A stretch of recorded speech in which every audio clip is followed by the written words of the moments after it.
నీకు 15,000 నీకు 15,000 అని చెప్పుకుంటూ బోరుకుంటూ వచ్చారు. ఎవరికి ఇచ్చాడు? 15,000 ఎవరికి ఇచ్చారు? చేయూత డబ్బులు ఎవరికి ఇచ్చారు? వాహన మిత్ర ఎవరికి ఇచ్చారు? అసలు ఒక్కట చేయట్లేదండి. ఎందుకు ఇన్ని మాటలు ఈయన వల్ల కాదు. అసలు ఈయన చెప్పటమే కానీ చేయడు. సార్ అసెంబ్లీలో కూడా నాకు ఈ సూపర్ 6 చూస్తుంటే భయం వేస్తుంది అంటున్నారు కదా చంద్రబాబు నాయుడు. ఆయనకు భయమే మరి.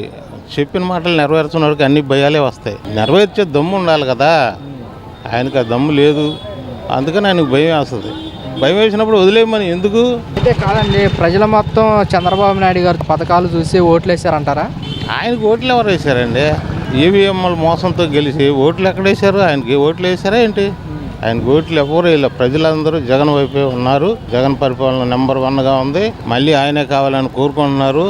ఈయన బూటక మాటలు ఎవరు నమ్మరు. ఎన్ని అనవసరమైన మాటలు. జగన్ ప్రభుత్వం అయితే బాగుంది, కానీ ఈ ప్రభుత్వంలో ఏ పథకాలు రావట్లేదు. ఆటో వాళ్ళకి డబ్బులు కూడా ఇంకా వేయలేదు. వేస్తారో వేయరో కూడా తెలియదు. ఇట్లా ఉంది ఈ ప్రభుత్వం. అంతగా బాగాలేదు ప్రస్తుతానికి.